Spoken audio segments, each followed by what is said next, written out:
Craft in America and Freehand Gallery are such a great institution, and it's really a pleasure to be here. So what I brought today was sort of a slideshow and talk about my new book. Not so new anymore. It came out pretty much a year ago. California's Wild Edge, The Coast in Poetry, Prints, and History.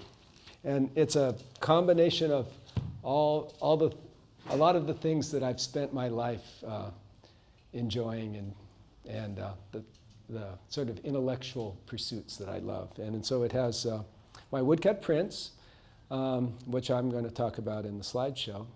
And then it's got the poetry of the California coast. And it's got mixed in with that sort of the historical context of it's telling a little bit of the history of the coast through the eyes of poets and writers and some of their literature. So what really made this book happen was more, for me, was more the idea of writing the text. And it took about 5 years of a lot of fun doing the research and a year of writing, which of course is always difficult. I'm sure some of you have spent time on writing projects, and you know the writing is, but once you get into it, it finally starts flowing, and then the whole thing, after kind of struggling with it for on and off for a couple of years, it started to flow, and in about 4 or 5 months I got the whole thing done about a year and a half ago, just in time to get it published and out before the publisher completely lost interest and quit the business. So the California's Wild Edge project is the third book I've done with a good friend of mine, a poet named Gary Snyder, who I'm sure some of you have heard of. And Gary has a little bit less original writing in this book than the other ones. There's pretty much just one piece of his that's original, but he's still the inspiration of the book. And he's somebody that is an amazing original thinker. And so I decided to go up to where he lives up in the Sierras near Nevada City at his place called Kit Kit Dizzy, the Indian name for this plant that grows on the ground that smells really good, I think, but the 49ers called it miner's misery because it's very sticky and it stuck all over their clothes and they hated it for some reason. So he lives at Kit Kit Dizzy, or miner's misery.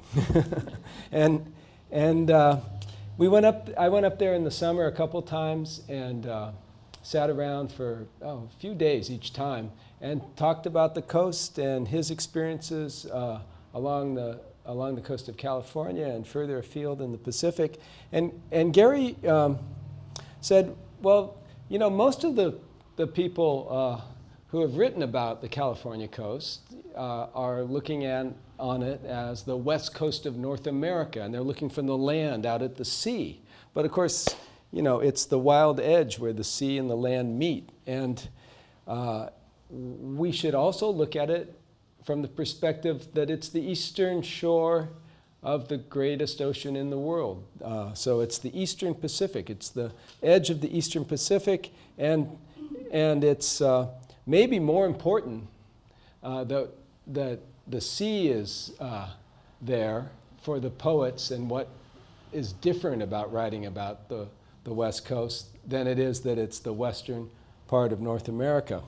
And he gave me a lot of good ideas for how to structure the book without telling me it in so many words. He gave me these little flashes of imagination, which are so important for getting inspired enough to take on a big project like this. So he gave me the idea that I should structure the book really looking first at the poetry of the coast and the history of the coast from the sea. And there isn't too much poetry written from the sea. Not too many poets spend a lot of time at sea.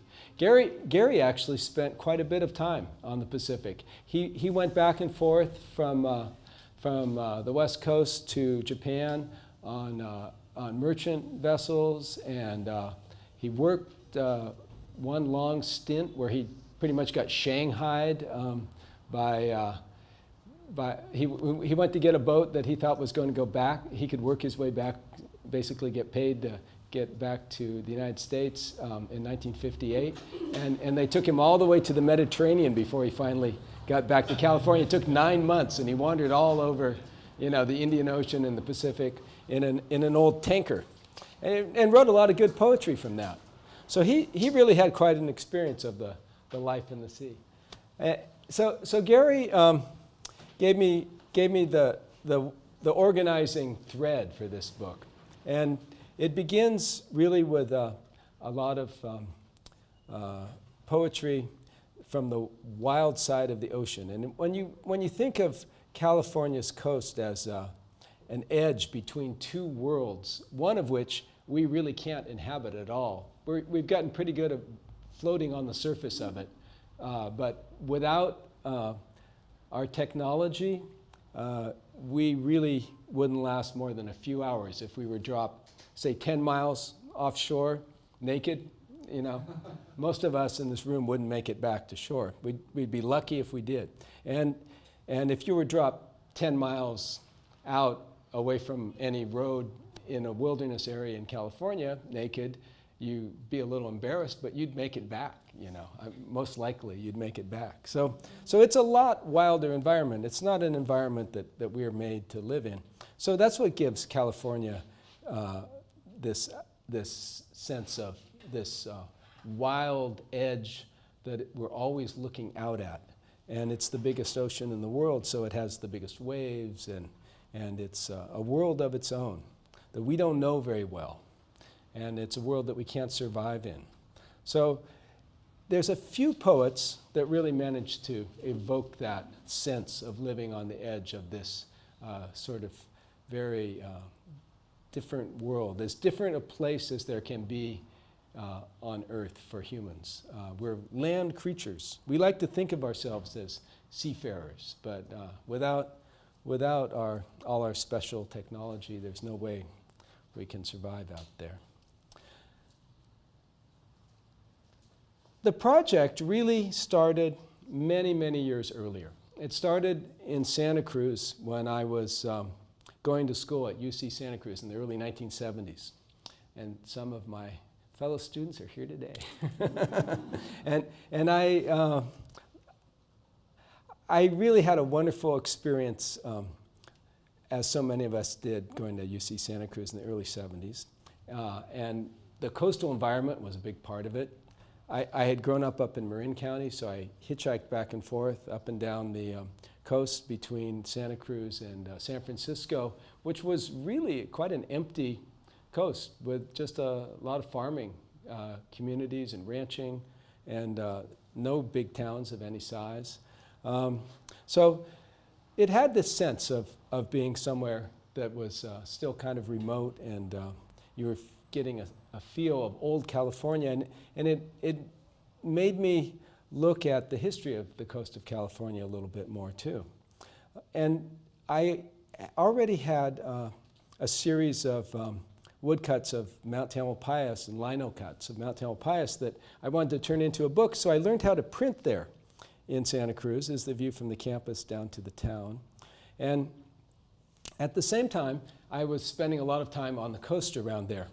And I started a whole series of sketches and then began to do prints of the coast of California, mostly between Big Sur and Point Reyes, the coast that I knew, in the later 1970s. I had enjoyed printing my first book so much on the Cal Press in Santa Cruz that I bought my own little printing press in San Francisco, where they were getting rid of all the old printing equipment because the world of metal type was ending. And I had set up a little print shop down near the beach off 26th Avenue in Santa Cruz. And my third big project was going to be a book of the California coast from Point Reyes to Point Sur. And I wrote my own poetry for it, and I turned all these different sketches into prints. It was mostly blue and white. There was a few colored prints, like this one of red kelp, and very few prints had more than one color in them, because I hadn't yet figured out the Japanese key block process where you transfer the image from one block, which is the key block or the template, to all the other images, so that all the other wood blocks, so you can carve all the color blocks so they're going to register together. So the few ones that I did were a little crude, but nonetheless, it was really a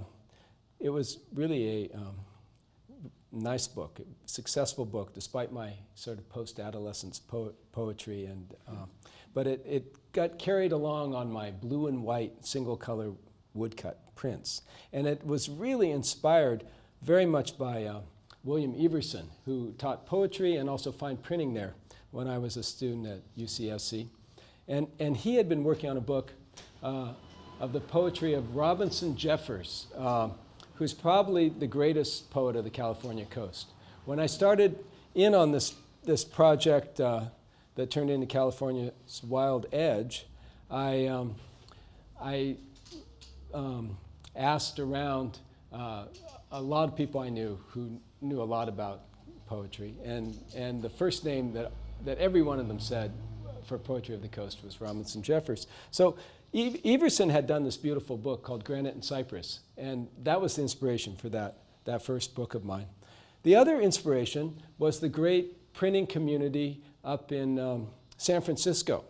And there was a little bookstore on Post Street, right off Union Square, called John Howell's Books, where when I brought in my first little hand-printed book from UC Santa Cruz, the people there were just so supportive and nice, and they put it in their little front window, and I got a great reaction to that. So this Coast book, we had a sort of a really nice book opening for it there, and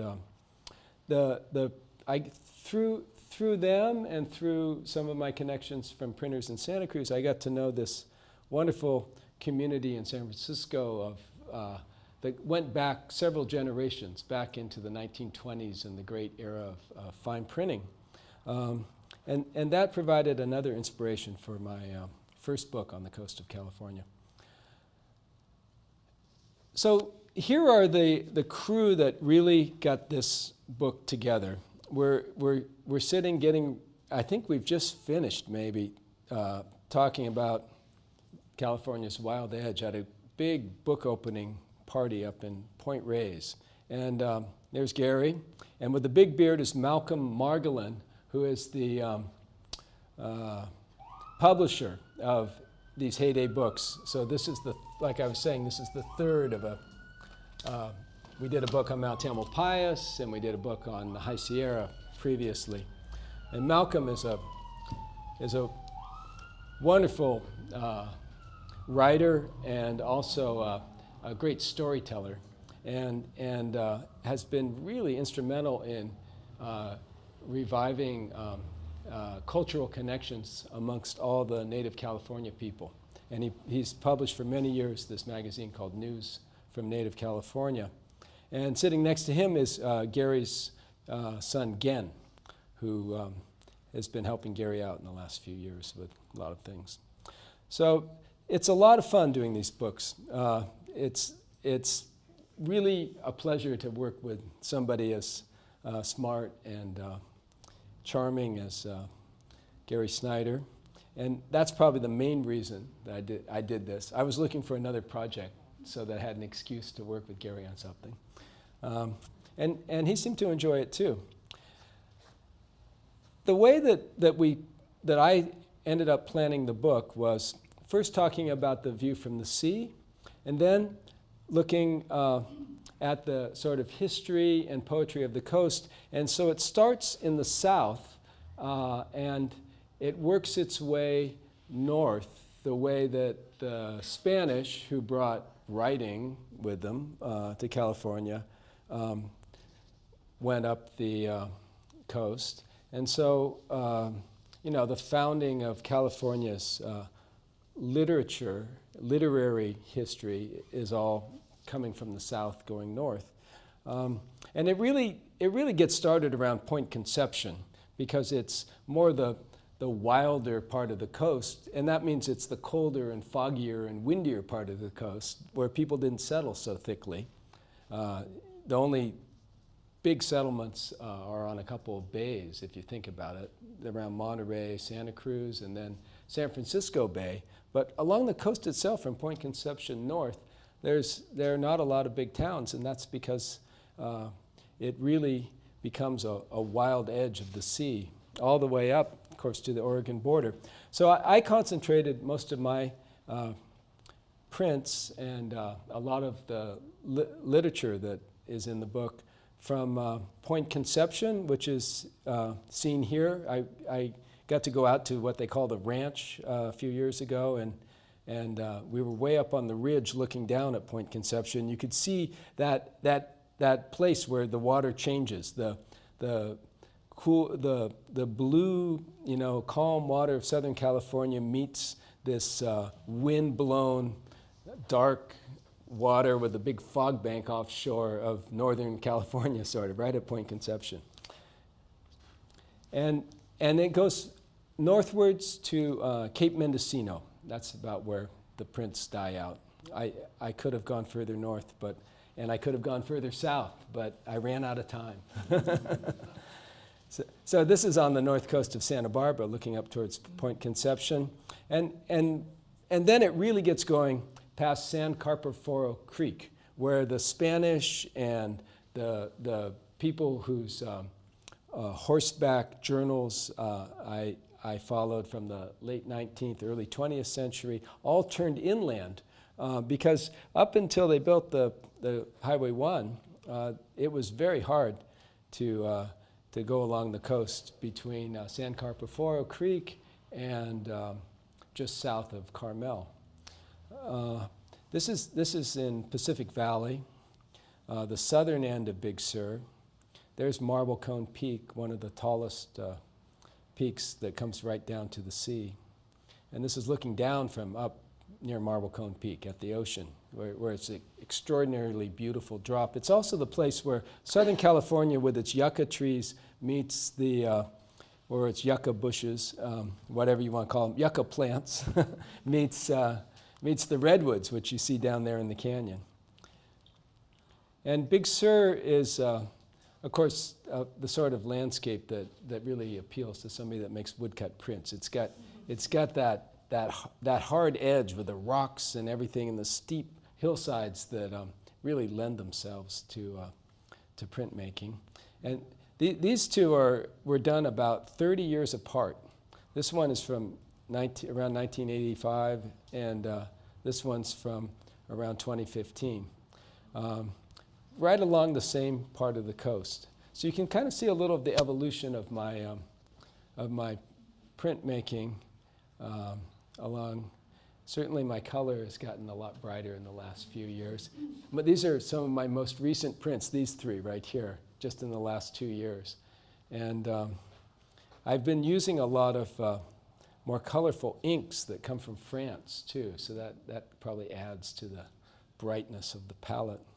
This is way up on top of the coast ridge with the fog already maybe 400 feet high there. And it's a place, it's called Timbertop, and right down below it is Partington Ridge. And that's where Jaime d'Angelo, one of the most interesting poets of the coast, who I spent a lot of time reading about his life and going through his journals that are at the UCSC Special Collections to really tell a little story of his life. He was a Spanish-French immigrant who wanted to relive the old Spanish days, and in 1914 he rode down the coast and homesteaded this piece of land on a very steep ridge, and tried to have a little, it was a completely romantic thing to do, have a little horse ranch there. It didn't last very long. He also had gone to Johns Hopkins Medical School and had married somebody, had a little family money from the East Coast, and they hung out in Carmel a lot, which was sort of the artistic scene. So he was in between two worlds. He really loved the vaquero culture, and liked to play the part of it too. And he was also a great collector of Native American languages and worked up at UC Berkeley during the 1910s and 20s on several, his wife worked on Miwok, and he worked on Modoc and some of the languages up in Northeast California, and was very involved in the early anthropological scene in California, but had a big falling out with some of the more prominent people at Berkeley. And then he was sort of a founding figure in San Francisco counterculture in the late 30s and into the 1940s. And just before he died, at a pretty young age, a pretty tragic death, in 1948-49, he was involved in the founding of KPFA, the first public radio station in the United States. And he had a lot of tapes made of him reading these Indian stories that he would tell on the radio, which were maybe the most popular program for a while on that early KPFA. And we have them now. They're still there. Somebody put them all on CDs, and he has an unbelievable voice. His mixture of sort of a Spanish and French childhood accent with his sort of buckaroo cowboy way of talking that he was kind of affected maybe, and his many years of living with Native California people, he told these stories with this amazing voice. And it was only after I'd listened to his voice that I started to understand why he was such a powerful figure amongst all these different people, because that voice would just charm anybody. So Jaime de Angelo figures kind of prominently in the Big Sur part of this book. And then up in the far north, this is Cape Mendocino. This is the other bookend of the coast. There's a great poet named Jerry Martin, who none of you have probably heard of. But he writes coastal poetry that really gets at the feeling of the Northern California coast. So he inspired a lot of the writing about the North Coast. This is the Lost Coast area, as they call it, where the road turns inland, and there's about 40 or 50 miles of roadless coast around Usal Beach here. The other one was Hardy Creek. And then as you go south, you get the incredibly rocky Mendocino coast with its beautiful sea stacks, and not so much poetry of there, but we have some really interesting records of the economy of the dog hole lumber schooners that pulled into these little rocky ports. This is Westport, and they actually would bring their ships into this cove and moor them with these big steel cables to 3 or 4 different points and load lumber on these chutes down into the holds. And they were sailboats up until the 1910s. And the people that sailed them were incredible sailors. And most of them were built in Eureka and around San Francisco Bay. So there's this whole lost economy that was a real seafaring economy for just about 30, 40 years in the late 19th into the early 20th century on this part of the coast. And it gives it a lot of its historical charm that drew a lot of artists and writers up there after World War II to settle these sort of ghost towns after the lumber industry ended. There wasn't much left to do up there, and people moved away. And then right south of that is my part of the coast now. I live in Point Reyes. There's Point Reyes off in the distance, that long black line. And this is a beach called McClure's Beach, where Gary Snyder spent several weeks at a time camping out in the early 1950s when he moved to the Bay Area to go to graduate school studying Asian languages at UC Berkeley. And this is where he says he really got to know the Pacific Ocean from the land, from the edge of the sea. And because he had never really experienced it up in the Pacific Northwest where he grew up, because it was a little too far away from all the towns and cities, and there's too much private land. And this was not public land yet. Now it's a national seashore, but you could just go and camp there. Nobody said anything about it, and cook a lot of mussels and scrape them off the rocks. So this is the Point Reyes area, and this is my most recent coastal print at the southern end of Limantur Beach. I just finished that last year. And where I live now is right on the shores of Tamales Bay. That's the mountain I look out at from my art studio these days. More Point Reyes. And this one, I think, is one of the more amazing places to look out at the ocean, because you see on one side the wild Pacific coming in against this is the end of Point Reyes with its cliffs. It's the point of land on the California coast that sticks out the furthest from the main axis of the coast, and it really gets a lot of weather and surf. And then protected right behind it is Drake's Bay, where the historians are pretty sure the first Europeans to actually land and camp for a few weeks under Sir Francis Drake came to Northern California way back in the 1500s. And it's always calm in there, except when you have a big south swell, like the one that came in just after Drake was there and destroyed the ship of Sir Menyo, who had been sent to explore that part of the coast. And they had to sail all the way back down the coast in an open boat from Point Reyes to Mexico in 5 weeks. Muir Beach is another place tucked in here on the Marin coast where Gary had a lot of writing. So there's a lot of stories about fishing and oyster gathering along this shore, with some really interesting poetic allusions built into them. And then there's Bolinas down there, and even further south along the Marin shore, this is Tennessee Cove, right near the Golden Gate. And this is one, you can tell this is one of my more recent prints too, because of the color.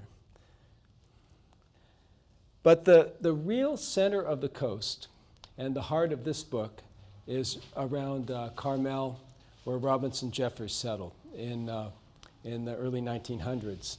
And he lived right near Point Lobos, so he could see it across the bay. And if you look on a map of California and you draw a line from the point where the Oregon border hits the coast and the Mexican border hits the coast, and you draw a straight line, the center of that line goes right through about right around between Madera and Merced. And if you take a right angle and draw it over to the coast, this was my way of finding sort of the metric center point of the coast, it just happens to go right through the spot where he built his stone tower in the late, around 1917, 18, in the late 1910s, and made his home and settled down to write this poetry whose setting was all about the central California coast, and especially that wild area around Point Lobos and down to Big Sur. And he really is the sort of the poetic inspiration of this book, I guess, because I really got taken by his poetry and its relationship to the coast, which I thought was a relationship to the visual art of the coast too, by first seeing it in that fantastic book, Granite and Cypress, that was printed at UC Santa Cruz when I was working with William Everson there in the middle of the 1970s. So Point Lobos is sort of the touchstone of the coast here. And it's the place that Jeffers was most inspired to write about. And he saw it, I realize now, as a place of fire. he talked about it as the place where the sun set in fiery clouds like this, but he also talked about how the rocks and the trees had these shapes that looked kind of like this cloud, these twisted shapes of fire. And then one of his many long tragic poems with a sort of terrible family murder scene in it, which he was sort of used as a poetic device often. There's a house that's burned there on Point Lobos. So somehow all of that fire in Point Lobos came into this print that I ended up doing as the sort of the centerpiece opening print. Here's one side of it, of this new book. And I had a great sketch from where Robinson Jeffers' stone tower was. I removed all the houses in the foreground and tried to take it back to 1915 when he first bought that land, and there was nobody living there. But I had sketched it in the spring when there were these amazing sort of thunderhead-like clouds behind Point Lobos, and I had written golden clouds there. And somehow as I was making the print, because prints take on their own life, it got oranger and brighter and turned into fire. And I never quite understood why I went that way with it.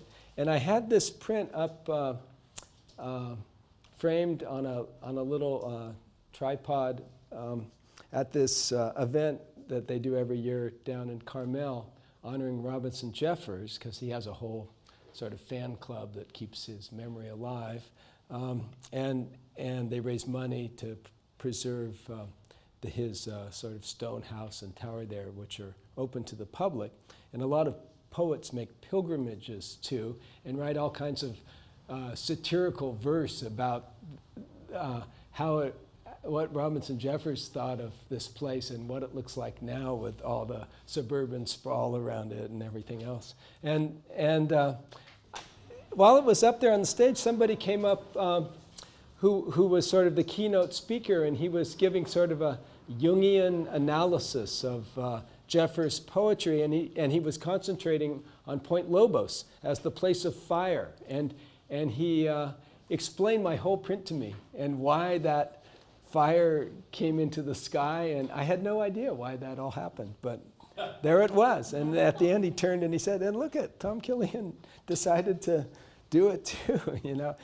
So that was kind of a really interesting intellectual sort of full circle for this book that I did. So I know that some of you are interested in the way I make the prints too. So I thought I'd give you just a little talk about the process, because here we are at Craft in America, and that's what this place is really about. It's not about. So if you want to read the poetry and really enjoy the way I sort of tied together all these loose ends in California's coastal poetic history, I hope that you won't just look at the pictures if you get the book, but you'll read some of the text, because for me that was the great pleasure of producing the book, was writing this text that goes with it. But I spend a lot of my time doing this, cranking away on the printing press. So I'll give you a little look at my latest work. So this is this print here of Mount Tamalpais from Ring Mountain, which is in Marin up. The view is from the Tiburon Peninsula. It has some beautiful serpentine rocks up on the top of that mountain that form kind of a ring. That's why it's called Ring Mountain. And this is a wonderful view of the mountain. It has all these slopes that come down to the south, and it gives it a great shape. And I had this sketch of it that I'd done back in 2009 when I was working on this book called Tamalpais Walking, that was all about Mount Tam with a lot of Gary Snyder's poetry. But I didn't get a print made of the sketch in time for the book. So it was sitting there, and I thought, well, I really want to make this into a print, but it needs something going on in the sky. So I had the whole sketch from 2009, but there was nothing going on in the sky. So one day I had the sketchbook in my car and I saw this great thunder head building up over the mountain. I was down in San Francisco along the waterfront, and I looked back and I jumped in the car and rushed across the bridge and ran up to the place just as that thunderhead was starting to get the evening light, and I sketched it. And I knew that was just going to make a real dramatic print. So that gives you a sense of how I work on these things. So they all start with a sketch. So I have to spend more time, of course, carving the blocks than anything else. The sketching doesn't take very long. I'm sorry I don't, this is a picture taken with my cell phone in my studio, so it's really bad, but that's the sketch there. And then I take the sketch and I make what is called the key block, and this is an image of the key block as template. So it has all the clouds and other things, like the poppies are still just black, that are going to be transferred to the different blocks. And then I transfer it with Mylar onto as many color blocks as I'm going to need, and then I can carve them so that they're going to line up when I go to print. So this is one of the blocks of a sky and the foreground. And so to get that block to do what I want for this print over here, I inked it up with blue at the top. You can see my printing press using the gradated roll there, and then down green into the grass. And it's all done with one pass of the rollers because it has that nice big empty space in between. So the next layer of color, I have to put a new block in. It's a day later. The ink has dried on the first layer, and I'm running through. You can now see the sky color and the grass. I'm running through to get the purple background to the clouds. And it goes layer by layer. This had 13 layers of color. Some of them were reduction cuts. You can see in the clouds where first I printed a purple layer, and then I cut the same block away and printed it in that darker blue. So at the end, it sort of is destroyed in the process, which is another nice thing about doing these multi-block reduction cut prints. And that's more or less what I have for the slideshow here. And I'm happy to answer any questions. Can we turn it off? There we go. And I brought some of my blocks from a couple of my most recent prints here for you to look at. And then I brought a lot of prints.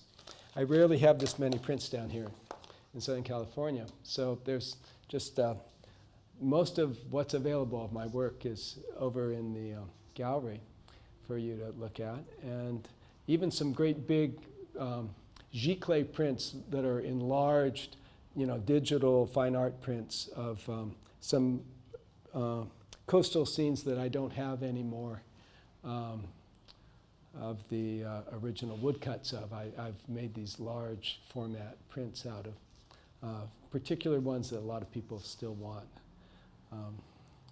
So, any questions? Yeah. So you're talking about how the colors can become brighter or more, they change as you do the different steps. Uh-huh. How much room is there for error in what you expect to happen? If there's something you don't like, is it easy to correct, or is that something you have to start all over? I never start all over because I've always invested so much time. I'm not going to go back. I just go where it takes me. Yeah. So there was one there that had a very bright yellow sky that I think I said you can tell this is a recent one because it's so bright. And that one I laid down that sky first. I start with the lightest color, and it was just too much. I've been getting brighter and brighter because I've learned that when you put a lot of black over the color, it mutes the color. So since I like to use these big black forms a lot, I've increased the intensity of the color over the years. But that one was too bright. So then I spent a lot of time working backwards, trying to tone it down, like putting these thin layers over it to make it a little orange here and a little gray there. And but because that bright yellow was behind it, that turned out to be a good thing. It gave it this vibrancy, and then but it was kind of slightly filtered. So I find that there's always a way to, at first it looks like a mistake, but sometimes, you learn something and it turns out to be something, then you try to replicate that in the next print because it turned out to be a good thing, Yeah. That's a good question, though. Thanks. Any other questions? Yeah. Can you tell us more about the Japanese method of registration? Yeah. I actually have, I have this whole book of progressive proofs from my latest print. So I start with a sketch, and the sketch gets reversed. I use tracing paper to reverse the sketch onto the first block. So that's this print over here of Matt Tamalpais from down in Mill Valley. And then I make the key block, and oh dear, I guess it fell out. I had the Mylar. So I printed on a sheet of plastic like Mylar because it doesn't, it doesn't warp, it doesn't stretch, so it's going to be very accurate. And it looks just like this. So it has the outline of the mountain and everything I'm going to need for the print, like the outlines of the clouds, if it has clouds.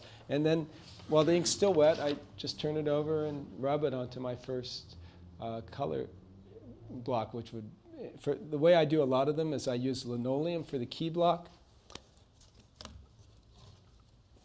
And then I use this Japanese Shina plywood for the color blocks. So if you come up here and look at these, you can see the black outlines from the key block on all the color blocks where it hasn't been cut away. And then that just gives me the same image on as many blocks as I'm going to need for different colors. And if you're careful with the overlaps and carving very carefully along the lines, you can get them to just line up perfectly. And I like to leave them overlapping in some places.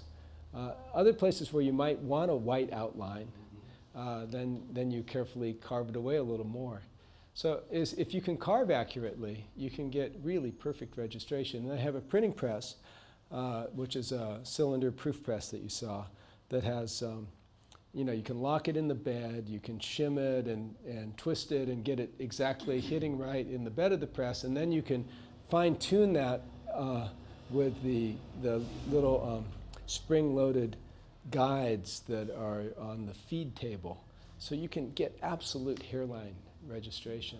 It's a really fine machine. It's a great tool for woodcut printmaking. It was designed to print type, but it works much better than an etching press, which a lot of people that do art use. And etching presses don't have any feed table and no sort of way of locking things in a set place on the bed of the press. I mean, it's just kind of, it's much more random the way you lock things up. So it's a nice, it's a nice way of going about printing woodcut prints that I just stumbled into because I wanted to print a handmade book, and then I kind of developed my own way of working with this press. No, I know other people that use them, but not very many. Not many people that do the Japanese style that I do. In fact, I don't know anybody that does use the sort of the pseudo-Japanese, my faux ukiyo-e method, It's kind of idiosyncratic, and using the oil-based inks with a lot of extender, so they kind of mimic that water-based, brushed-on, hand-inked process in traditional Japanese prints. It's eclectic, and it gets good results. I think I really like it. I've spent a lifetime, I guess, with it. that most recent seascape that you showed us, you said it was your most recent one. Mm-hmm. I mean, it almost starts to look photographic. The detail is just so intense. Yeah, it's hyper reality though. Yeah, I mean, it's imagined reality. It's totally fake. I have a sketch that's oftentimes pretty crude, and you can spend 2 or 3 hours sketching and it's still going to look pretty crude. And then I go and I draw on the block after I've reversed the image onto the key block. I draw on the block with a ballpoint pen. After the sketch. Yeah, so after first the I, sketch has been- yeah, I reversed the sketch on, so it's on in pencil, because I use tracing paper with soft pencil, and I go over the back of all the lines, and so it's just on there with pencil. So I have to draw it in ballpoint. And when I do that, I add all the detail.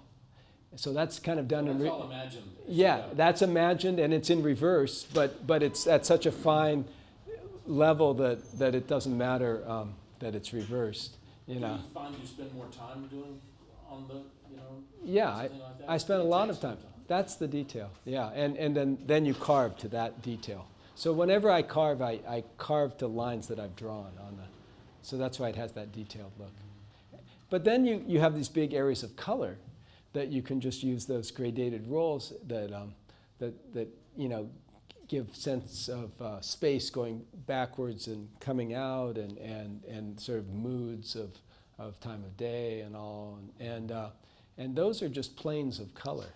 So, but those go behind this much more detailed key block. So that's how it all kind of develops. Yeah. Yes. Your carving technique, did you take a class or I started carving with these little Japanese hand tools when I was a teenager.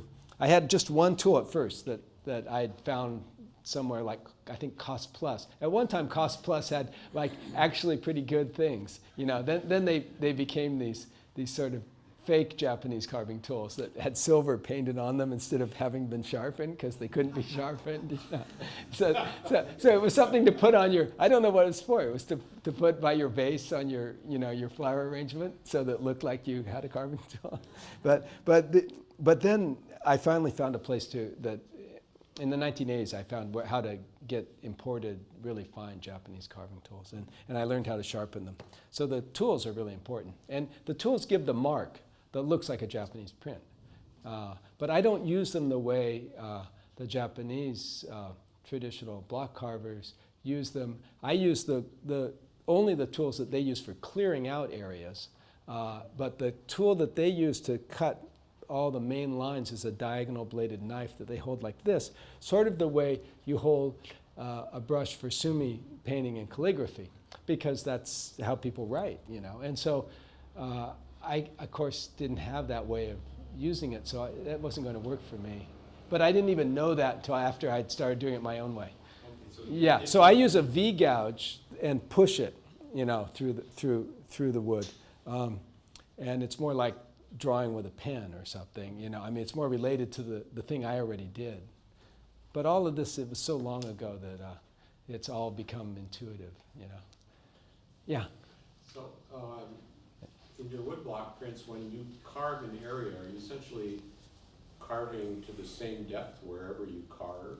And does it differ from wood engraving in that? Well, that's a good question. No, because you have large areas that are empty.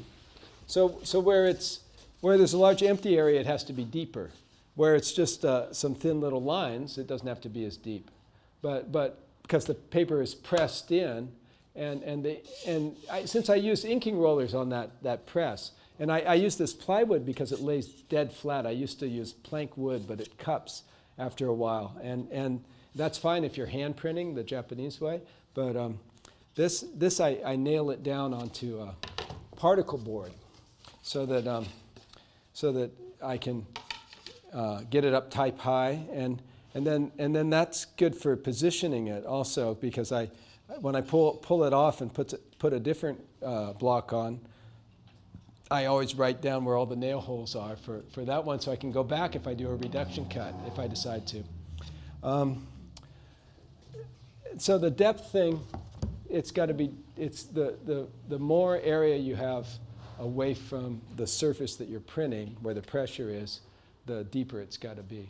But that's, So it doesn't pick up ink. but where the ink goes on, it's basically all or none. Is that- Well, where the ink goes on is dead flat. That's the surface. And anything you carve away is going to be white, but often it's filled in with another color from a different block. Does it differ from wood engraving in that regard? I've never been quite clear on how. Yeah, well, wood engraving is done on end grain wood, which is much harder. I've done wood engraving, and it takes, that's the reason they're so small is because it takes you as long to to do something this big as it would take you to do something, you know, this big on the kind of wood or linoleum that I use. You know, this, and the tools aren't the same as these Japanese tools. They're solid steel, you know, that because you can push it through this very dense wood and it doesn't break. These kind of blades, these thin blades that come to V's or U's, they just break off in that end grain wood. So wood engraving, generally they tend to use a lot of little hatch marks, and they don't cut away large areas.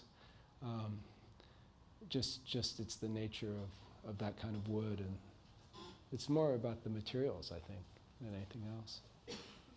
She had a question. Did you study in Japan or just at I- Santa Cruz? I can't say I studied any of this anywhere ever, but I did go to Japan in 1986 and met Toshi Yoshida and saw his whole traditional shop with his block carvers and his printers, and I got a sense of how the whole multi-block Japanese style process was done, and it's after that that I really started doing the multi-block prints.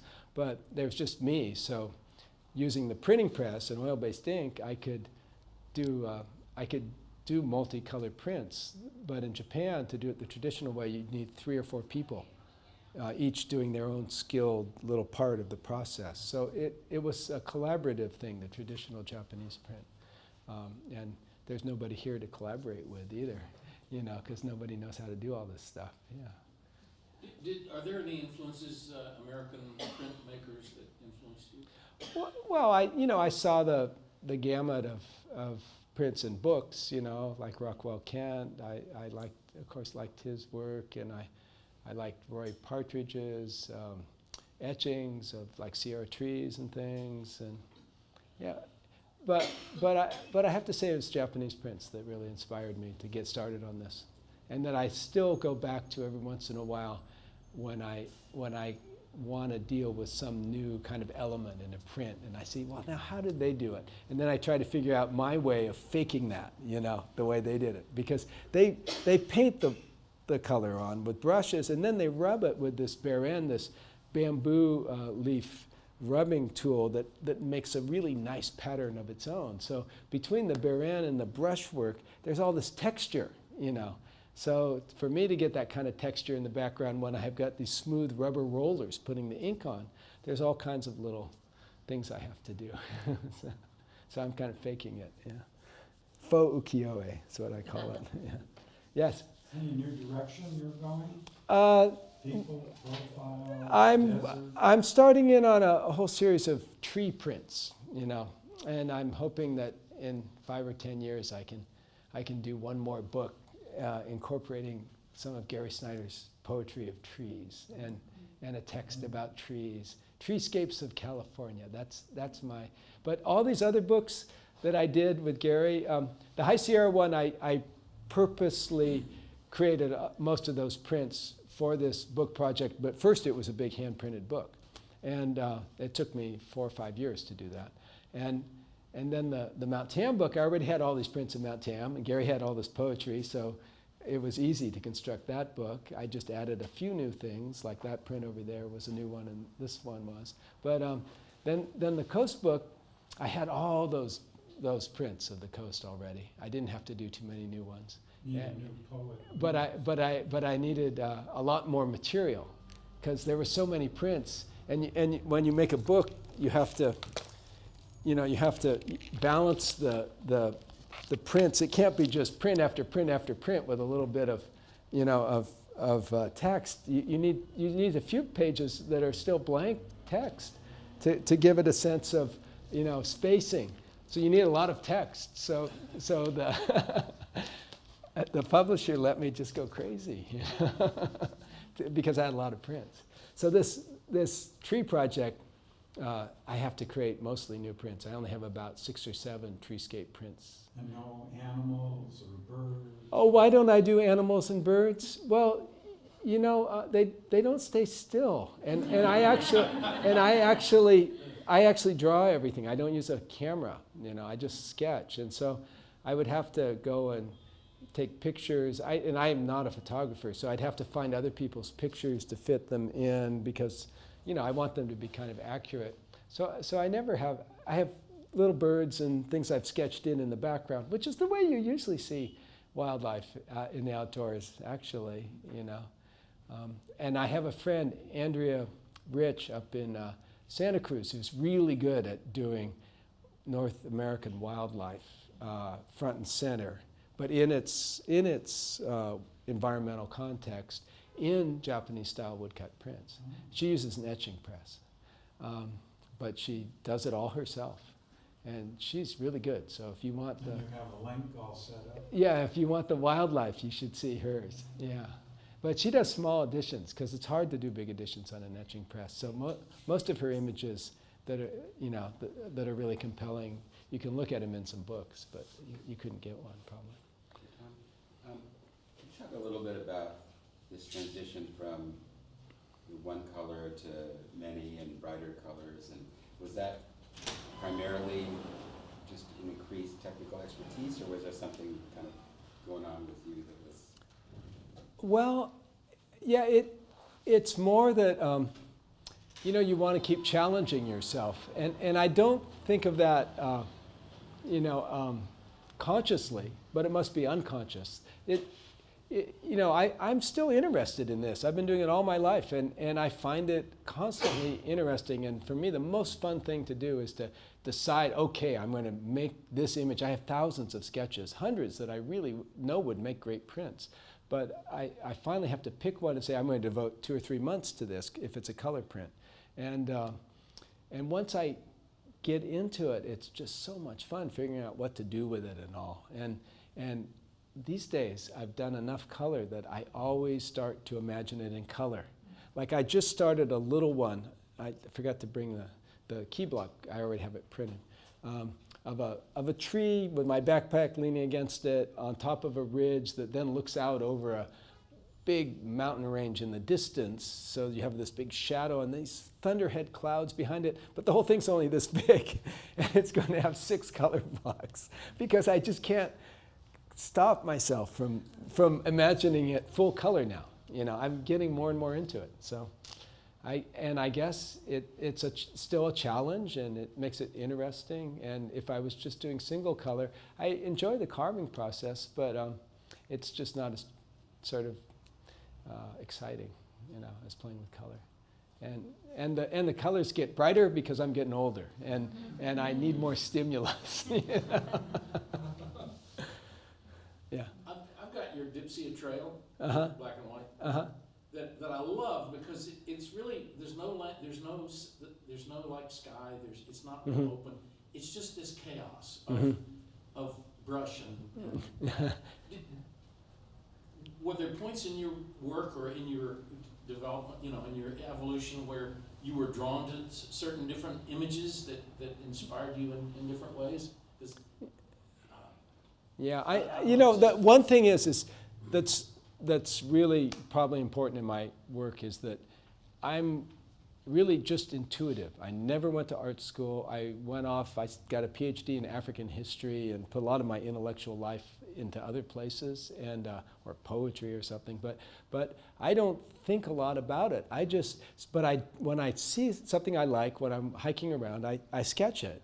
And I like detail, and so I put, even if I don't have time to do a lot of detail, I put in enough notes to myself that I can remember the kind of the vocabulary for making marks that look like vegetation and stuff. So I get into it, and chaos doesn't bother me, you know. It's just an improvisation. Yeah, if there's a lot of stuff going on there, what I do is when I make the print, I make it look real, but it's not.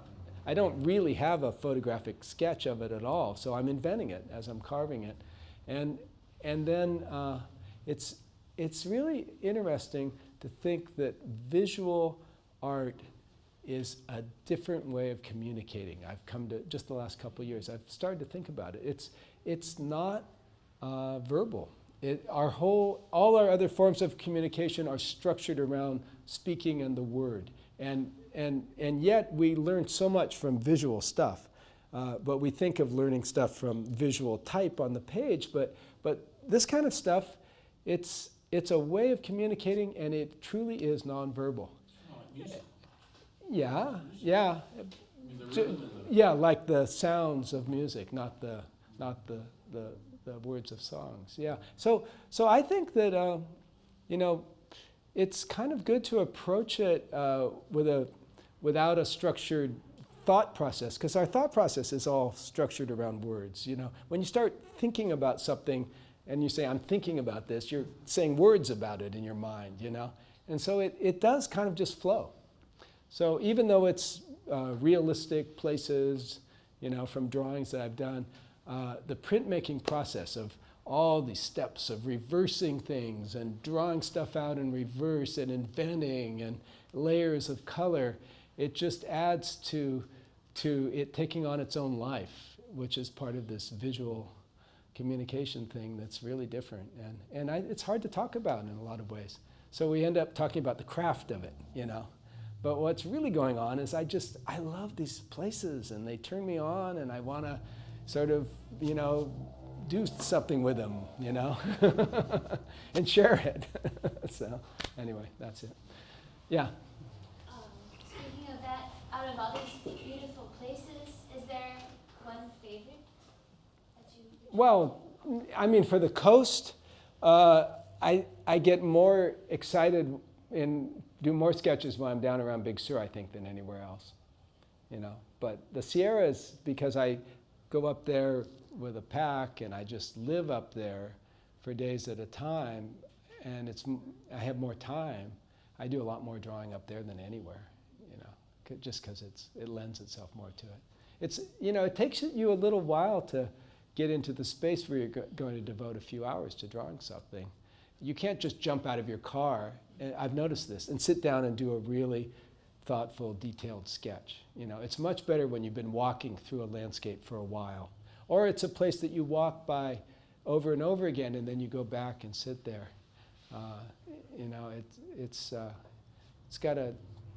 You've got to have a relationship with it, that's faster than just seeing it as you drive by. I've seen a lot of cool things when I drive, and then I go back there to sketch, and it's not as cool as it seemed in that flash, that little instant as you drive by. It's hard to find that place that. So sometimes, like this new print of mine of Mill Valley, I reconstructed it. That's why I don't have a sketch to show you of it. I cut it up with scissors and moved the pieces around to get the feeling of what it's like to drive into Mill Valley in this spot where it's like a redwood canyon, and there's a little old lumber company there. And Mount Tam catches the last evening light, especially in the winter. And it's really sums up that place, that town. Because I was born and raised there, so I know it well. And I found that I went around and I sketched from here and from there and from here, all within a 2-block radius, a tiny little area. But I had to take them all and put them together to get the feeling. And then people that are from there, they all go, wow, that's so great. That's so Mill Valley. You really got it. So it's and they drive down there every single day because they know that street, because it's the main entrance to the town.